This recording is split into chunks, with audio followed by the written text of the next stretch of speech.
What's up, y'all? What's going down? Peace, light, and love. I am Shakesha, the astro numerative intuitive priestess in the house. This is the SIRIUS CYPHER, and we are here to do the damn thing. Thus far as me, and I'm gonna get in right now and just really talk about how this energy has been affecting me, fam. Like for real, for real. Like I have been up 1 minute, down 1 minute. That's a good thing. That whole Scorpio eclipse. But right now, according to how my moon cycles flow, I am in that time period where I'm here for receiving downloads. And indeed, I have been.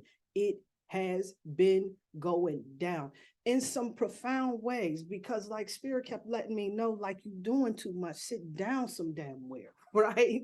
And every time I'm doing a reading, wait, I just need to know exactly what it is that I need to be relaxing upon. Like, sit your ass down. So what I did, I spent a little bit of time out there in nature, sat my ass down, and really got some time to reflect and get quiet. And as I did that, this is when I started getting some downloads on work that I had been working on for quite some time, some projects, some other ideas that I had been putting together, and how they're all beginning to connect and how they're all starting to come together. And I am so damn excited, man, about that. So y'all watch out and see how that shit goes. And so I've been sitting around on this whole astro numerative intuitive, because that is the message that I received riding down the street. That message really, it really lit me up. I said, ha ha ha ha ha, that's what this is right here. And so now I call this way of operating, this way that I've been tapping in, reading the charts, bringing the astrology and the numerology in, and bringing that tarot aspect, and also the intuitive piece, and bringing all of the divination systems that I know together, has just really assisted me in all of that. So I'm definitely with that and here for it. Right now, we still are. Shout out to all of the Tauruses that's in the house. There was a couple of priestess birthdays that was going down and everything. So definitely shouts out to those priestesses, Nadra and Donna Lee, who came on the show. What was that, last year before? And she talked about her Starseed project that she works on. She's a fabulous artist. Both of these ladies are. And she really talked about coming in from that darkness, from oh my goodness, it was a minute ago. I'm trying to remember how that went, but it was definitely about coming in and bringing that creativity piece through feminine energy, that dark space, that nothingness. Yeah, we definitely got it in that particular day. I'm in this hot ass room today, and I don't know, like I got the air conditioner on. What the hell's going on? Like I'm hot, and I got this heavy jacket on, but I don't want to take it the hell off, because then I might start sweating and shit, and then then I got titty sweat showing up, or underarm sweat, or whatever. I don't need that. So I'm gonna just keep it moving. Let me reach back here, turn on my fan so I can get just a little kiss of air in this piece. Help myself out just a little bit. There we go. Whew. All right. That might help. So let me tell you about the goings on. So yeah, it's Taurus season, and Taurus season in effect. And right now we got a lot of placements that's going down in Taurus. And so with this new moon that's coming up next week, like a lot of shit's going to get activated. So we are looking at the Taurus new moon that will be coming up exactly 1 week from today. And if you got a lot of strong Taurus placements, prepare yourself, put your seatbelt on and buckle the hell up, because we go have the sun, the moon, Mercury, Uranus, Jupiter, all in Taurus, all up under that astrological sign of Taurus. And so we talking about how we show up, emotional state, right? How we communicating and all of that, how we making some changes go through, and then all about that growth and expansion piece. And let me tell you something, because right now we got Jupiter that's in Aries. And this is that energy about going for yours, about making shit happen, about stepping into your power and all of that. But then we shifted into Taurus, which is going to give you an opportunity to become a lot more expansive, not only just about, because we talk about, you know what I'm saying, not only about like who you are, because we shifted in from that from that Aries energy of that I am, right? Into that Taurus energy. And that Taurus energy is all about those things that we value. So this is really going to pair up greatly with us stepping into our power and going for us. And now we get an opportunity to really get to live by a code, for us to really be able to find out like where our North Star is, what our true compass is, what direction it is that we going in. This is going to be an opportunity for us to become a lot more expansive on that. This is also going to be an opportunity for you to take a serious look at your financial situation, right? So all of those types of things, you know, is going to give us an opportunity to really examine, to really get that together or really get it to pop. You heard? And so the thing about Jupiter being in Taurus, because Taurus is that grounded, relaxed energy, right? And there is potential for us to get into this space. I can feel that lazy, and let her wait for later. I ain't trying to deal with that. I'm in chill mode type of energy going down, but I do want to encourage, if at all possible, unless, because you in tune with your star player, if you can push through that urge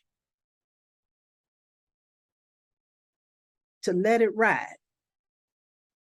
you're going to be able to navigate this particular energy successfully. And we will be in this Taurus, and with Jupiter being in Taurus all the way until 2024. So this is going to give us a real opportunity to gain some expansion on all of those things that are in that realm. So let me just talk about finances, your personal material resources, the shit you like, your outfit. Maybe you can get that wardrobe right and exact and get it the way that you want to. I have been making so many adjustments in my wardrobe because the way that I have been showing up has drastically changed. It hasn't changed as far as style wise. It's kind of changed because, number one, I'm no longer a part of the corporate world. So the need for me to dress business casual, even though I like that style of clothing, let's not get it twisted, like I rocks with it. But, you know, I guess being in a role like that makes you really rock with it. But at this particular point now, I'm moving more in a space of, I'm gravitating more towards those things that make me feel more comfortable and everything. So that's the direction that I'm moving into and everything. But we got Mars and Venus and Cancer that's showing up. So that's a special type of emotional vibrational energy that's coming in the house. We got Uh-Oh Shelia coming in. What's going on, sis? How you feel? I'm doing all right, y'all. I had to come on, climb up in here so we can do it again. All right now. All right. So I'm up in here, get myself set up here. All right, get yourself situated. I'm sitting up here going over this astrology forecast and all of the shit that's happening that I foresee in these cosmic streets, and getting us all ready for a lot of this energy that's showing up.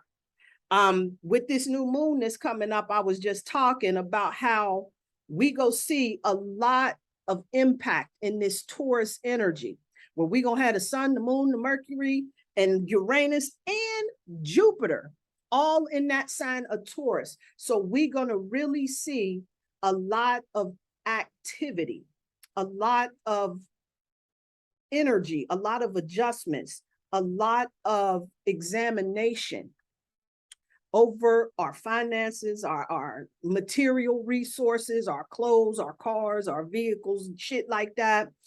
Assets, expenditures, and your attitude towards money. That's the other thing, may become expansive. So this is a time for people to really start to shift their consciousness and move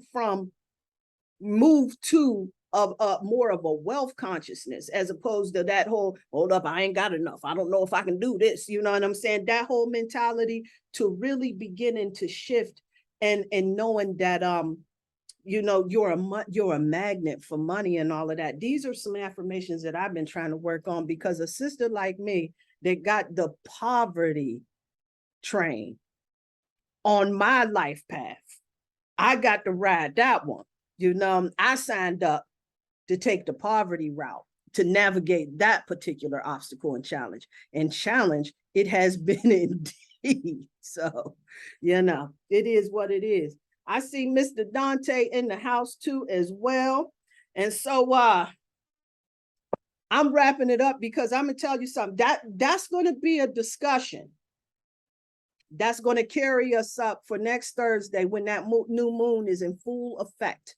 When we have that Taurus full moon energy, this is going to be all fresh energy. So this is a time for us to really get in check and in tune with who we are, because this time right here is where we start moving forward so that we can show and prove. An exciting time we are in. I'm here to tell you, an exciting time.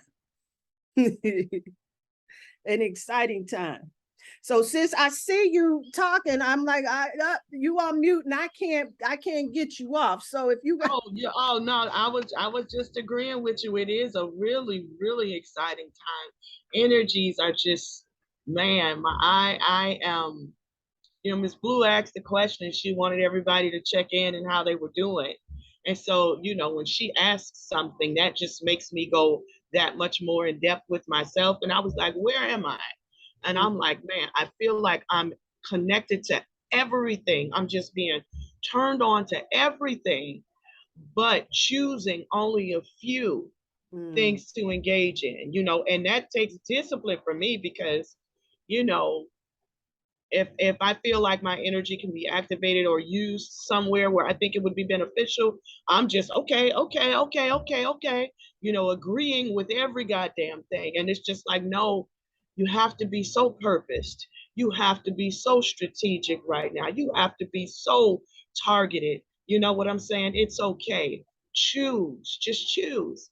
And so I've been actually making choice. I know voting season is getting ready to come up, and this is really me putting myself in a position to choose me. Again, the month of May has started out for me as May I, you know, and so I'm having all of these different conversations with different parts of myself, just getting them in alignment. I keep seeing the 1, 2, 3, 4. It's still this week, it's still playing itself out. So I'm like, okay, you know, I'm running with it. I'm gonna go ahead with what everything my life is showing me, and just keep moving accordingly. So it's a lot. It's a lot. And it's pretty powerful too, and in line with all of the things that happen with May, you know, because I like to look also at the number standpoint and everything. And with May, it being a 5 month, and today a 5 day, as a matter of fact. But of course, we know that 5 is about like changes and transformation, and just like really making moves and shit like that. But it's also connected to that Hierophant energy, right? And that's about us really being able to appreciate the wide variety and experience in life, and going against the way that we've always been doing things, and a tradition, you know? stepping out of the comfort zone. Yeah, that's definitely what's happening. I'm definitely like, I had this formula that I had my life set up and it had always worked. And now it's not working. So, you know, I first had to get over the fact that, Sheila, it's not working, not because you're doing anything wrong. You graduate from systems that you even created and perfected for yourself. Just because you got an area of perfection doesn't mean that that is to stay consistent. I need to always be challenged, to always grow, to always expand, to always give myself more options instead of just choosing the limited things that I may have perfected. You know, I am being pushed to be so much more expansive. And so I'm like, okay, you know, because I can't get into my routine of where I'm comfortable. I know how to channel, I know where to pull the information from, you know, I know where to. So I am being pulled into the not knowing and being comfortable and okay with not knowing, but, you know, understanding the moments of channeling, understanding those moments. And that is challenging. It's become quite easy for me within these last couple of years to speak online and to speak in front of audiences. But if I were to get up in front of some people, I'd probably piss on myself. So I know I'm being challenged and called to come into different protocols so I can start being more embracive of that part of myself, because that is soon coming. That is soon coming. So all right. Well, shoot, I'm excited about that. Hey, this has been such a high energy time. Have you been receiving like any like particular like downloads or messages or any channels that's been coming through that's prevalent for right about now? Man, it's so hard to really say. I can't say that there's been direct messages that I can recall. I just know that people are being put into my path. And I am calling myself to be of service. You know, people are reaching out and wanting to collaborate. And, you know, normally I would just be like, I don't have time. You know, I would automatically say, I don't have time. I would automatically use my motherhood as the excuse. I would automatically do things to keep myself, like I said, in that cycle. But that cycle has cycled itself out and I'm still trying to hold on to it. Just like I should have won about 2 or 3 jackpots at the casino by now. That's how often I had cycled myself into money, you know, being able to do different things. I haven't won a jackpot in like 8 months. And now I'm like, what is going on? I had this algorithm, I had this formula. What's going on? Nothing, not working, nothing. Wow. So I am totally being forced like to finance this journey on my own, which gives it a different perspective. You know, I have to pay for programs, pay for certain things to create videos. Or ordinarily, I would go to casino, win a jackpot, time it up with the new moon, full moon, go and strike that thing and come home. Like that was my thing. Even with me doing the Lucky Fruit Blueprint and having the Jupiter Money Kit, all these things were in my formula. Yeah.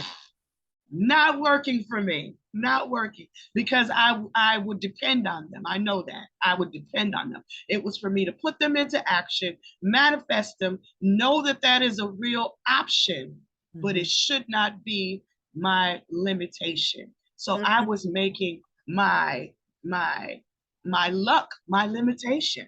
I was making my you know, my ability to win, my ability to be able to do things became my only way, which is a limitation. So I am totally being, it's funny to me because I know this is my higher self teaching me this. So it is just, it's something. I don't even know what to call it until I can name this whole arena that I'm in right now. I can just say it is an experience. Like Brother Bilal called himself the experience. Yes. The experience. I'm telling you. Experiencing yourself is a completely different mode of energy than being yourself. Yeah. And I can understand that concept right now because it's just like, wow, I am really getting to experience me. So yeah, that is my download, is experiencing myself. Wow. Wow. Yeah, through myself. I used to always say, not knowing that it went in line with my birthday of being a 1221 type of mirror, I Mm, used to always say, I want to meet myself through the eyes of someone else. I mm, want to know me through the eyes of someone else. I never thought to say I wanted to know me through my own eyes. mm. So that's what's happening. Yeah, that is gangster right there. That is, Man, that is profoundly gangster. I'm like, man. yes, yes, Yeah, just yes, like even with my mom, I pulled my mom through you. You know yes, what I'm saying? yes. It's just profound time right now. It is a profound time. It is a profound, profound time. And this is why I've been getting so excited about this whole energy, this vibe that we have been experiencing right about now, because this is a time where just what you have been talking about is up under review. So this is going to be about how we transform our lives, how we show up in this world, how we be of service in our lives. And so this is going to show up on so many levels for us. But this is under review. Like, are you sure that this is what you want?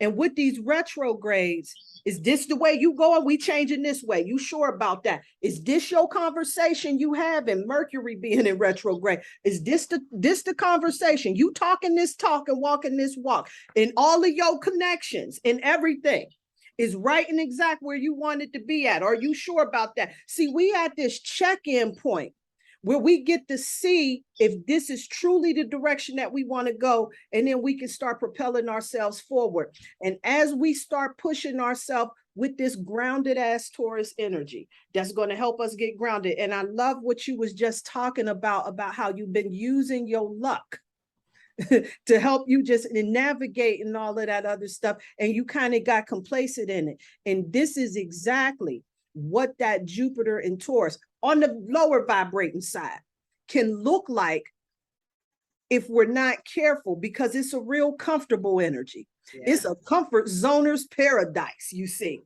You know what I'm saying? And you'll fuck around and you'll turn down an opportunity that could have took you to the next level. I have. Yes. Oh my gosh. Yes. I have. Yes, because that's the way that energy shows up. And you have been getting a sneak preview of that which is to be coming next week. That's what's up. Yes, that's what's up. And you know what? I think that I've been noticing that, but I'm going to pay a little bit more attention because I'm a fire sign myself. And I started noticing that most people that I'm connected to that have strong fire placements, they usually experience energy like before it gets here, you know, and they usually have that experience, and it's almost like they can kind of predict what's to come. You know what I'm saying? Because it's already hitting us or something, you know? And that's very true. I made that assertion a little while ago when I was having a conversation with a few young ladies, and I noticed that I repeat myself 3 times. And even last year in the Phoenix had a room on what's that other platforms? You talking about Clubhouse? Clubhouse, yeah. Phoenix had we were in there doing the 40 days of abundance, and they all noticed and was like, Sheila, you talk in 3s. And I was like, that's interesting. I do, I would say something the same way 3 different times. Wow. And what I noticed that I was doing is that I was talking to the elements of every sign, right? And so fire signs, we do get information quickly. We get it before everyone else does, because it's just like the strike of a match. It's just that quick, you know what I'm saying? Yep. And then, even with the air signs, I find myself trying to speak a lot more clarity when it comes to the air signs. So I give more detail, I give more information. And then when it comes to the water signs, I speak very fluently, Yeah. I tie everything together and things like that. And when I noticed that I communicated like that, because clarity is so very important to me. It is so important to me just because of my experience in corporate America and in life everywhere. Everything goes wrong because there was not enough clear information given or received. The communication is so key, and Yeah. it really starts with the communication of yourself. So I learned that I get information very fast. Yeah. It doesn't mean that I processed it right away, but I do get it. I do have a foresight. I do have some type of a, y'all didn't see that? You didn't notice that? I seen that a mile away type of thing. So I didn't want to attribute it to, whatever. It is truly a fire sign way of receiving things. It like I said, the strike of a match. As quickly as you can start a fire or see a flame or feel the heat from a fire, that's how quickly we move as far as getting communication and information to us. So that's very true. Yeah. Very true. Hell yeah. And fire signs is the most underrated intuitives in my book. The most. Mine too. Yeah. The most underrated intuitives. Slept on. The fire provides the light and the heat. So we see you and we feel you. You know what I'm saying? Yeah. So it's and I really feel a lot. I remember when I was a kid, I wrote a poem because I was like, they named the heart, or they should have said it should have called the heart the hands, because that's, I feel things, and I just renamed all of my body parts to really justify how I move through life and stuff. So to be honest with you, I hear with my eyes. Like I can hear what you're saying just by looking at you. You know what I'm saying? And what I hear, I can see. Absolutely. So it was so long ago. I wish I would have remembered the poem. I just remembered that I have wrote it and renamed the parts of the body to really justify how I move in this dimension. And it made so much more sense to me. So yeah, we feel a lot because we bring the fire. Now you could feel the inferno, or you could feel the kindling. You know what I'm saying? You could see with the strike of a match, or you could be a candle that's lighting other candles that never take anything from you as a candle. You could light a million candles and still have the same energy. Absolutely. Like fire is wonderful. It's a wonderful element. Absolutely. Yeah. And I you know what, and I liked how you talked about like how there's so much miscommunication, like in the corporate world, within the world itself, but especially within those arenas.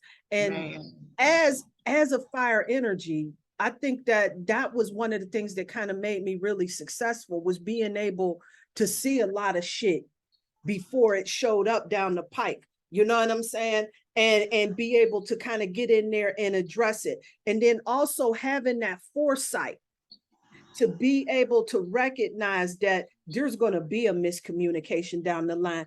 And I'm still wired this way to make sure that I got everybody on the same page with communication. So even right now, I'm doing carpets and upholstery and shit like that. I still walk through folks' house and make sure we all on the same page on what needs to go down. And my husband's all like, why are you going through all of these changes? I said, because there's always this outlier who act like you never said that shit. They didn't hear that shit. And even though we had already made the agreement, they will come back and say they didn't understand, they're not sure. So with this process, I go through there, review it again, and make sure that we're all on the same page before we start. You know what I'm saying? Because you can always trust that there's going to be somebody that shows up confused. And it's not limited to a Mercury retrograde. That just happens within business arenas for whatever, you know what I'm saying? I think that's a glitch in the matrix. Yeah, most definitely. I would agree. Even in the family dynamic, even with friendships, you know what I'm saying? I'm so full of care when it comes to my words and communicating what it is that I'm trying to say, what it is that communicating your intentions, right?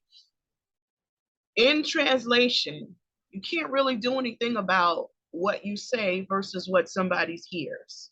Right. So that I understand that dynamic, but at the same time, this is for me to know and do for my own integrity. I don't want to be accused of my own self of misleading or intentionally leaving out information, misinforming, operating in the form of organized negligence. I never want to be accused of purposely not giving information, you know? And so it's, again, it's very, very important to me, you know, even from when I used to go to the children's school, it was important for me to communicate with the teachers in a manner of which I could hold them accountable. Absolutely. Right?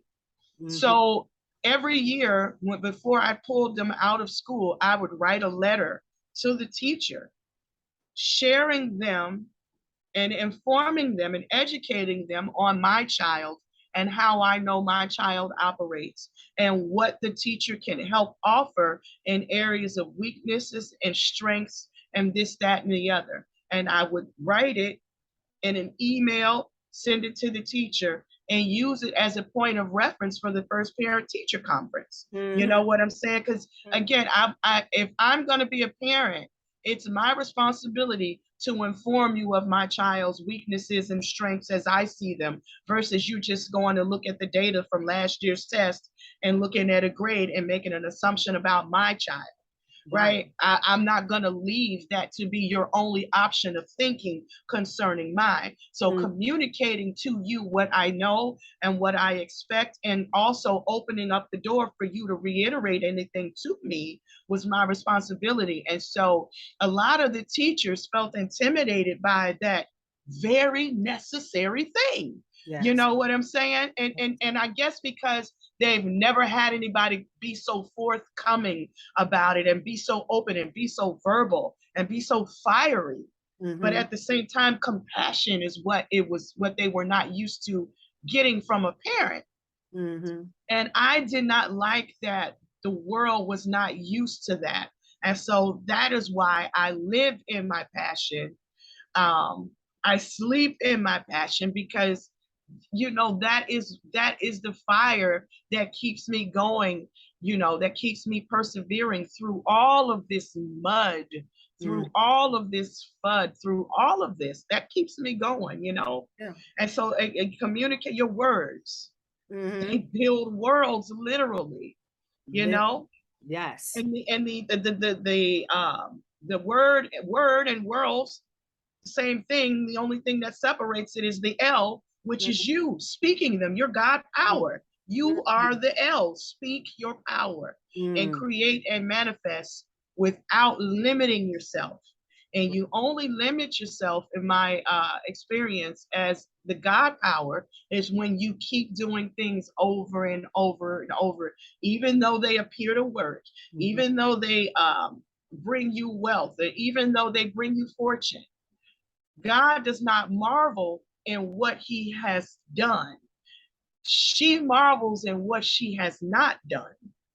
And that's the expansiveness that I am being pushed into for my own self. Like, what have you built a life these last 10 years bragging off what you've done? What the fuck have you not done? Woo! And that's where I'm at with myself. And it is a lot I have not done. Yeah. Yeah. Yeah, absolutely. Listen, I'm gonna tell you something. That right there is gangster. What we have not done. Yes. Yeah. I'm feeling that. And you know what, sis? I'm gonna tell you, because of my fiery energy. And I think that with me, there's a duality, because I tend to punk out. You know what I'm saying? Now, this is one of the things that spirit has been dealing with me on, right? Because one minute I can show up in all of this fiery energy, and then the next minute I just would rather stay out of the way. And what ends up happening is that I'll see a situation that had potential volatility to it, and I'll just avoid it all the way together, because I just don't want to deal with it. And that right there has typically worked against me, because I'm spending a lot of time in my head later about how I shoulda, coulda, and woulda dealt with that particular situation and everything. And I'm not being forthright, and I'm not forthcoming. And as for me, in being a fire sign, one of the things that happens is either I'm over the top with my expression and like, this is what's going on, that's what's going on, this is what's happening, or I ain't got nothing to say. Whatever, it's good. Whatever. Ain't no in between, huh? And no, this is one of the things that Spirit has been showing me that I need to really work on. Number one, show the fuck up, Shakesha. That's the other thing. Show the fuck up. Sometimes you got to navigate those hard emotions, those things that's hard to deal with, right? Instead of sitting back, living in your imagination, thinking about how you could have showed up, you should have and you would have. How about actually doing that? And it doesn't mean like, for me, like, let's say the situation that you have with your children at the school and everything. Oh, I'm good with addressing that. But see, with people that's close to me, you know what I'm saying? And I start feeling like that there's been a wrong that's been done. I won't say shit. I'll just hold on it and let that shit simmer until I'm in a space where they say something to trigger me, and then it all come out. You know what I'm saying? That's one of my major lessons, is that you got to quit doing that, because while it's not such a hot point, I could be coming at it like you are, with compassion, with openness, saying, hey, you know, A, B, and C, this is what my expectation is. I understand what's going on here. I understand what's going on there. But me, so in my feelings, I'm like, oh, I don't want this exchange. Let me just leave it alone and punk out. What's your moon sign? Cancer. Okay. Well, that's understandable. Punk out. Yeah. Yeah. Well, you know, I wouldn't necessarily call it a punk out. You just haven't found a formula that it was conducive for that moment at the time. And you know, sometimes choosing the lesser evil, if that's even can be applicable to what I'm trying to say. But sometimes just choosing the safer out, or the most peaceful out, and you know, until you can deal with it, is what we have done. I've done that several times, and it's okay when you know, life is unpredictable. Sometimes triggers, you know, if you know that you have them, that's kind of a way you govern them as well. And if you know you have some shit you still need to work on, or if you know there's some things that you haven't perfected, avoidance is very necessary. It's a learned behavior, but when you are aware that you learn this behavior, then you're aware that it's probably not the best thing for you to do. And being aware of it to push through this, these are those times. This, like even now, you're speaking about it with another sister in the ethers. How you're going to govern yourself accordingly after this moment is going to be shown to you. The thing is that make sure you don't limit yourself to where you see the lesson. So now that you're expecting a lesson, you're expecting to receive an upgrade, just because you talked about it, and I'm here in this moment agreeing with it with you, look for the lesson in everything, so you won't be limited from where it comes from, because it could come from a squirrel jumping from one tree to the next. Like, when the universe talks, that is a funky ass language, because you learn it at that damn moment. Right. It is awesome, you know? It is hard. And this is one of my biggest challenges, because see, I came here to transform my relationships, you know, and I have a Cancer and I have placements of Cancer in Saturn and the moon, you know, and so that's a lot. Right, that's a lot. And so I'm the type of person, you know, that can come off real hard and then retreat up in my shell, you know, and I have those fears that, you know, the love that I give won't be reciprocated. So, you know what I'm saying? I'll cut myself off right there with that type of shit. And so I give everybody a little distance. You know what I'm saying? To make sure that my feelings aren't hurt. And this is one of my major challenges in me transforming my relationships personally, is being able to deal with those difficult emotions, being able to have that conversation with people and tell people exactly where I'm at so that we can heal and move forward. Like I would rather like forget about it and kind of push it to the side and then just, hey, let's just be in a good space and just forget that shit. But what happens for somebody like me is I really don't forget it. I just kind of file it away. You know what I'm saying? And then it still stings a little bit later. And I remember a few months ago, we were talking here on the CYPHER, and the Quantum Lion, he was on and he talked about some shit that happened in his childhood with his mother that brought back a memory of my father, you know, and being able to trace back some old shit to where my emotional clog was at. And I was noticing that, you know, where my dad, where I felt like, you know, my stepmother, she's still my stepmother. They've been together for almost 40 years. They was together, they falling out and everything. And at that particular time, it was like a crazy thing. And she wanted to come for me and all of this other shit. And so her and my dad falling out at a time, it was a volatile relationship. What that turned into, because at that particular time, she wanted to kidnap me and snatch me up in the car. You know what I'm saying? All of this other shit. I thought for sure that relationship was over with. It was not. And it made me feel as if how I'm feeling, what my experience is, the trauma that I have went through, it doesn't really matter as much. You know what I'm saying? And that planted that seed a long time ago. I'm just now know when he said that shit, it just like all of a sudden clicked, oh yeah, but that's why you feel like that. You know what I'm saying? So just having these conversations is enough to really help in bringing some insight so that we can move forward and heal. Like, I'm not mad at my dad about that shit at the time. Like, he did the best he could for what he knew. And he's a Gemini, and Geminis are the lovers. They got duality in their personality and shit. So you can expect hot, cold energy going on. You know what I'm saying? With that whole vibe. But having these conversations just allows all of us to be able to deal with a lot of the challenges that's been presented before us. It gives us, it almost seems to like give us like a little boost, a little push forward in our ascension process so that we can work out some of these kinks so it ain't like kind of handicapping us later down the line, you know? Yeah. You know, even like last week for me, if I wasn't talking about all those pissy stories, I would not have rehashed traumas that I didn't necessarily forget about them, but I forgave. I forgave, right? Because I understood, and I understand where people are when they're stuck. It's Right. like, for me, it's so easy to be like, you know, I get it, you were stuck.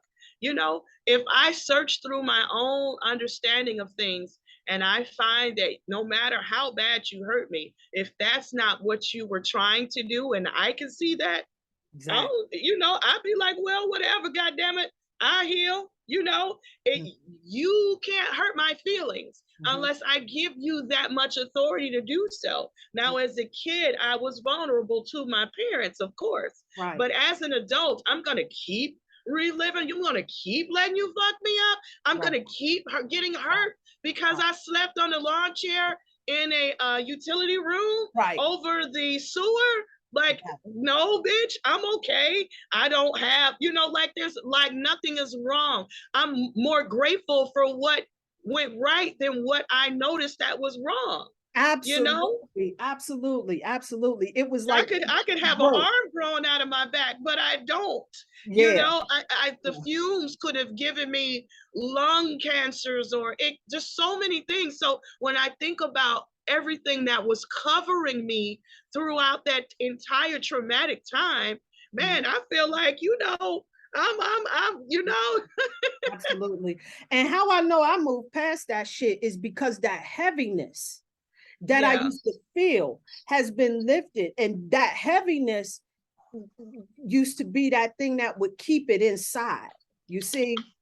And that's one of the things that I've been working past at this point in time, is just like really being able to be in completely in tune with my emotional state, what's going on, what's triggering me, what's upsetting me, or whatever that shit is. Because it can be, for me, because my mood's kind of little shit that nobody else is thinking about, right? I'm sitting here and I'm having this conversation and I'm talking to somebody and they keep cutting me off.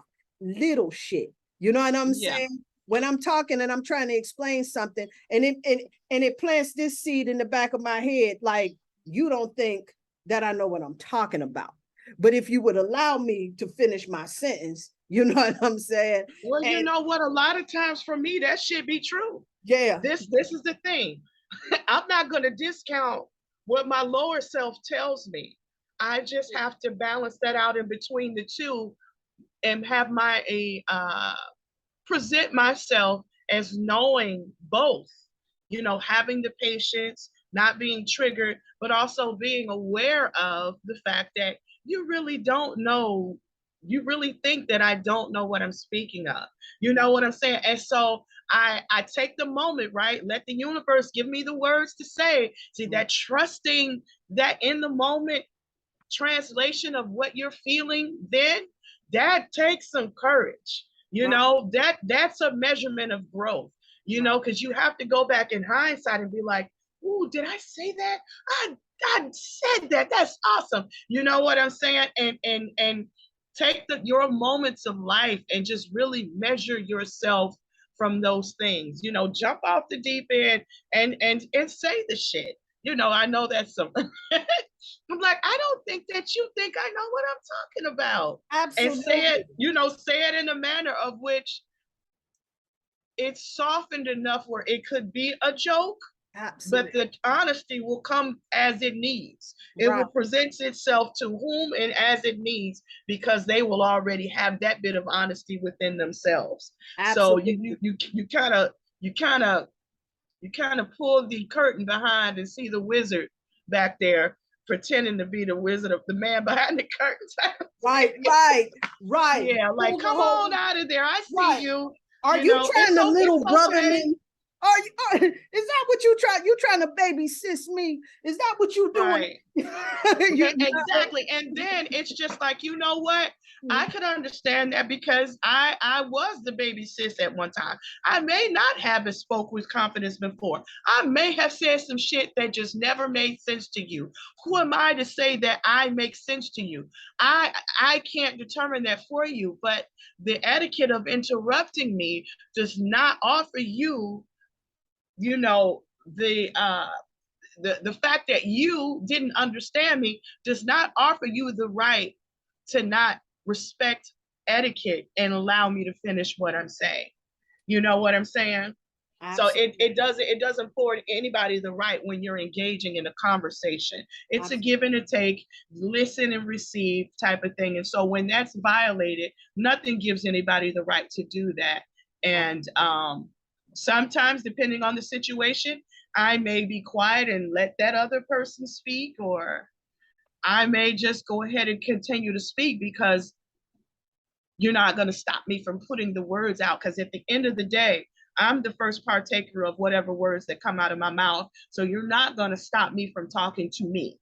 right. So that, you know, that's kind of how I see that. But I know what you mean with that. It is a challenge.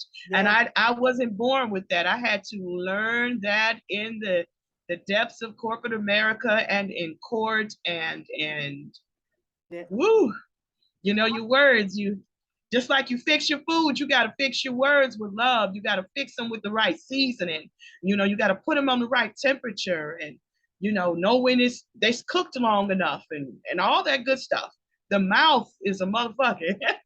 the mouth is a gangster ass bitch sometimes. You need to Yes, know. yes. And I'm gonna tell you something for me, because in the corporate world, I had become the master of checking a motherfucker in a very kind and courteous Very corporate way. Absolutely. You know what I'm saying? And that I'm is a going to tell you masterful skill. what I needed to do was be able to take that and bring that over into my real life, right? Because there's a different energy. I don't know. For me, there's a disconnect with people that I work with. I think that it not only that, in my head, because like I said, in my mind, I created a completely different entity at work. You know what Absolutely. I'm saying? A completely different entity. So now I'm going in there and I'm on point and I'm on time and all of this other stuff. And then I come home and unravel. You know what I'm saying? And so now for being like out at work and out and about and everything and getting out in that mundane world, what was grounding me amazingly, which should be carrying me over, I believe now, is my values. Absolutely. My values. I was grounded in my values. And so there was nothing that you could tell me that was going to take me off of my course because I knew where my compass was at. This is the direction I'm going. This is what I'm doing. What you're talking is going against that. I'm not here for that, and kept it fucking moving. You know what I'm saying? But with my family, with those people that I love, that dynamic is a little different because there's a little bit of compromise in where my values are. Because sometimes I value my peace, I value my quiet, I value my space, my tranquility, and that gets violated with people that you love. You know what I'm saying? They'll call you up, they'll ruin your peace, they'll take it, you know what I'm saying? They'll violate your personal space and all of that other shit like that. But being able to navigate what needs to be addressed as far as what doesn't need to be addressed. See, this time right here with all of this energy being in Taurus, which is connected to values, is really letting me know and giving me an opportunity to really reevaluate my values, not just like I'm gonna stay on the mission for my program that I'm directing because these are our values and our principles, but having that shit for myself so that as I'm navigating my relationships with everyone across the board, I'm rooted and grounded in these principles. We talked about that shit in Self-Invested. And the shit, I think that they kind of had us dealing with that for quite some time because they gave us like all of these principles to work with, right? It went past me. You know what I'm saying? I'm working with, okay, this week right here, I'm working on equilibrium. And so I'm meditating on equilibrium, and all of these things that they had been giving me was things that would help me to find my compass so that I can really tap into those things that are really a true value. Like what's important to me, like is making my money more important than me having a relationship? Do I need to have a shit ton of friends, or do I need to have a quality 3 friends in my corner? What type of how tight do you want those relationships to be? Do you want to just touch base with somebody every week, once a month or some shit like that? Or do you want to be able to have these deep and meaningful discussions moving forward? Do you want your marriage to really be supportive and fun where you spend time together? Or are you just doing life? They got their life over here, yours is over here, and y'all just meet up at night and go to sleep. You know what I'm saying? I mean, this is an opportunity for us to really fine tune that, because it's easy to kind of do that when you're at work, when you're in an environment where you already have an agenda set, but life gives you your own damn agenda. You know? So it's absolutely. Yeah, it's imperative we get clear. It's very, very much so. Very much so. You know, when it came to the friends type of thing, you know, a lot of stuff, man, my childhood, things were simple.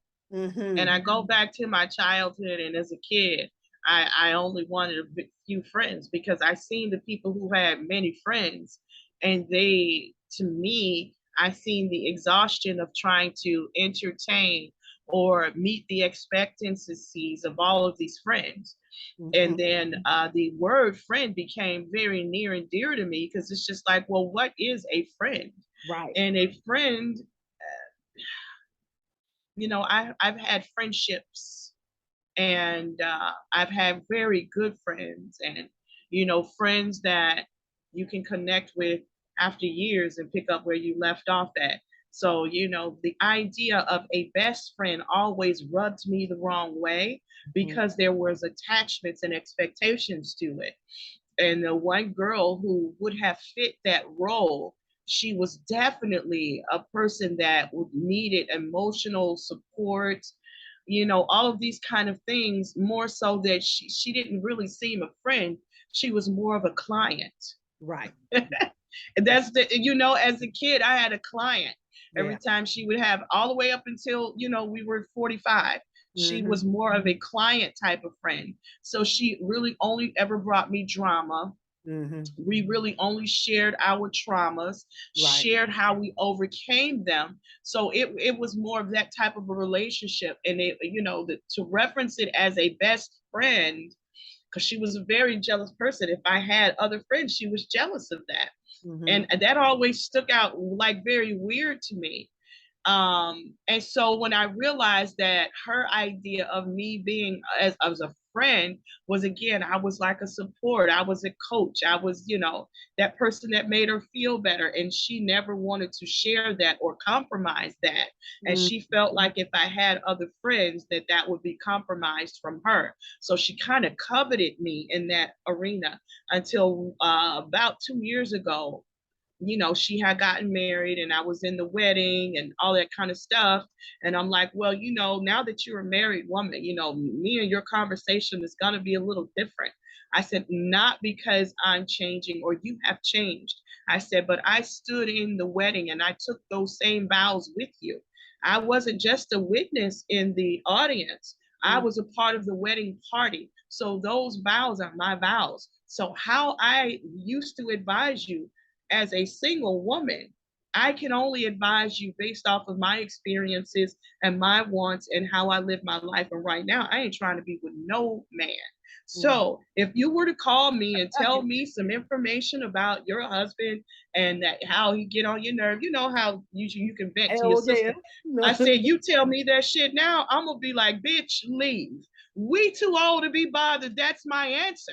But because I took those, because that's my answer for me. I ain't taking no shit from nobody, bitch.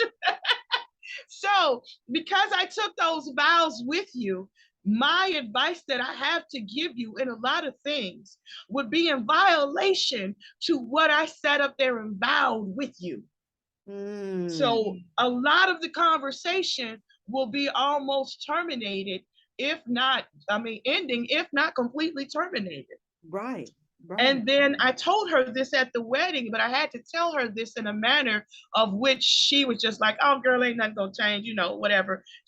I was serious because, again, fire sign, I foreseen what was getting ready to happen.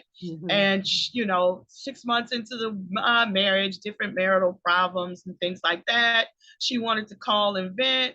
My advice is not in, because it's just not. You know what I'm saying? So, grandma said you ain't got shit good to say, don't say shit at all. Right, and so that's my take on it, because I can't speak against anything that I spoke up for. So that's I'm muted by my own vow that you asked me to take with you. You're gonna have to make these decisions on your own. You're gonna have to because I'm not for being in anything that you don't want to be in. But with that thing that you're in, I stood there and said yes with you. So I can't speak against it. So if you get out of it, it's on you.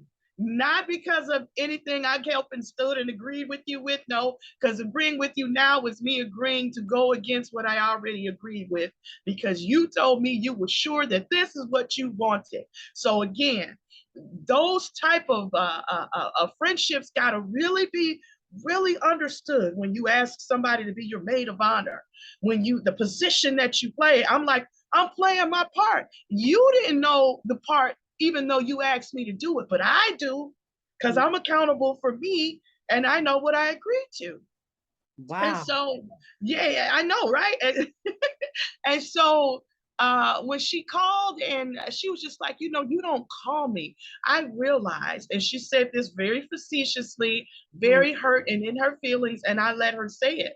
And she's like, I realize you don't call me, that I'm always calling you. Like she spoke from the place of being the better friend and the bigger person. So I mm, let her have that because who am I to change how you feel about the dynamic of how we operate?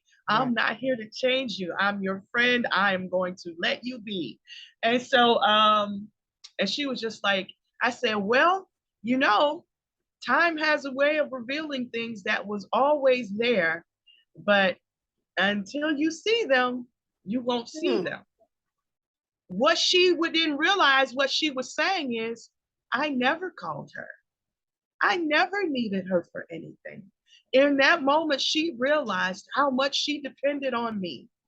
And mm, instead of saying, you know, I want to thank you for always being there, what she did is I never heard from her again because she left the relationship in her ego. And I let her have that motherfucker because I was her friend. I mean, who am I? You know what I'm saying? mm, Oh, yeah. give me a second. Sometimes the best way to leave a person alone is to leave them the hell alone. Yes, That's I can leave you to yourself. That right. was the best. I left you better than how I found you. Absolutely. It was just, you know, Absolutely. Absolutely. Absolutely. And I'm noting that I think that like this whole dynamic that's coming up under review right now, like that's not necessarily unique. I've been talking to a lot of people that have had like shady friend dynamics. Trauma bonds is what I call, where we only linked up on, you know what I'm saying? We getting together because we got men that's cheating on us. I had a friend like that, so we would sit around and yeah, commiserate our misery and shit, right? And then you know, then there was another one where, you know, whatever that situation is, you know what I'm saying, where you trauma bonding with folks on whatever your pain is. I'm sitting up here drawing a blank, but I do remember the trauma bond with sometimes Pete them Land connections is trauma bond. fun shit. Them fun connections sometimes, honey. Right, When you need to get out and bash some energy and be like, man, this fuck nigga, this, you know what I'm saying? Letting that pass through you is exciting. I appreciate the women when we just have to let something pass through us. It's the ones that hold on to it. right, And you know what I'm saying? Like, I don't mind trauma bonding if we have to get rid of the trauma. But if every time you show up to the trauma party and you still got the same fucking trauma, then no, you know, you can traumatize yourself into healing, believe it or not. You right. really can. The hospital has a section that's just built for trauma. You have the trauma, and when you go through trauma, the first thing you have to do is go through admittance. They won't see you in any trauma center if you don't tell them who Absolutely. the fuck you are Right. and what's wrong with you. You could be there with a bullet coming out your ass. They're gonna be like, "Hey, bitch, what's your name? Mm-hmm. Who you?" Mm-hmm. What, you know what I'm saying? They have to find out who you are because they have an accountability. You Right. know what I'm saying? They need your agreements to fix you. If Right. they don't get that from you or for some responsible party with you, they're not touching you, right? And so when you go into a trauma center, you have to go through admittance. And then once you go through admittance, then admittance is admitting who you are, admitting what's the problem, and then you got to go through triage. And Mm-hmm. then triage go through some basic steps. They take your blood pressure, they Mm-hmm. take your temperature, Right. you know, they ask you a few questions, they find out if you're allergic to anything, and based off of the, if you need an EKG in the triage, they give you that. Whatever you may need in that triage at that moment, that's your moment to determine how urgent your situation is. Mm-hmm. Whether you're going to go straight on to the back or you're going to go out there and wait. You know what I'm saying? So, you know, depending on how you have those kind of trauma bonds with your friend, are always related to the emergency room experience. Because, Mm-hmm. you know, if you can wait till I get home to tell me this shit, that based off of what you tell me, I'm gonna be like, all right, listen, I'm just getting off work. I'm gonna call you when I get home after I've cooked dinner, after I do this, because that after I determine what your trauma really is, bitch, you can wait. But if if you know somebody passed, your mother passed, your sister, or you just got some really bad news, I'm gonna stop what I'm doing. You know, nothing matters because I got to zoom you to the back and take care of this now. If you're bleeding out and you only got one pint of blood left, I have to act on things now. So, you know, depending on the level of trauma would definitely depend on the level of engagement, you know? So a lot of things that people traumatize ain't even trauma. I had a girl that was, you know, you remember that lady from Good Times, Wanda, that just cried and made a trauma out of every goddamn thing. Yes. You know, her fucking refrigerator didn't work, or she. It was a tragedy. It was a terrible time. Yes, yes, yes. Sometimes what people think is trauma is really just a lack of accountability, or really coming to grips with, like, is it really that bad? You know what I'm saying? So a lot of people's trauma is really just awakening moments that was hard to deal with. But once you're there, let me walk you through the other side of the door and now go sit your ass down. Absolutely. Like, Kind you of know, thing. almost like in the tower system, I mean, in the tarot system, when the tower card shows up, that's kind of a trauma card, right? It is. But this could be a trauma that can be good or it could be bad. And so that's all in how you work with it. But when you talking about them friends that's on that trauma bond shit, I don't know for sure if I see, because there has been so many sisters, and it's always a sister. When I'm going through a true change, a sister is always there to help me and assist me in healing and moving and navigating through that process. For me, and I know exactly what you're talking about, those are cats that I consider those people that help and facilitate in my healing. The ones that want to keep me in this low vibration energy, like the ones that we complaining about our sorry ass man, ain't making no efforts to address any of that shit. We just sit around and commiserate. You know what I'm saying? Or when you at work, I forgot about that shit. The trauma folks at work that want to sit around and bitch about everything, you know what I'm saying? That they don't appreciate. You know, those particular people. People that, you know, people will try to trauma bond with you in the damn grocery store. You waiting. Oh my gosh. You know, and people want to help you. You know what I'm saying? Look at that. She's a slow bitch. I can't believe that she would take her time punching these numbers in. I don't know why in the hell she want to smile and laugh with everybody. And I'm like, woo, you know what I'm saying? Yeah, yeah. That's that impatience, that trauma bond. When you trauma bond into the vibration of impatience. So now you sitting around hating on this woman because you don't appreciate her friendly disposition and she ain't hurrying along her way and you don't appreciate it. All of that shit. You know what I'm saying? These are all connections, though, that we get an opportunity to kind of re-examine right about now. And for people like yourself and for people like me and many of the rest of us other that's been around and lived a little bit, we've all had these relationships that make us a little weary about making connections and opening up our hearts. But what I'm noticing is that there's a new vibration, there's a new feeling, there's a new charge to this energy.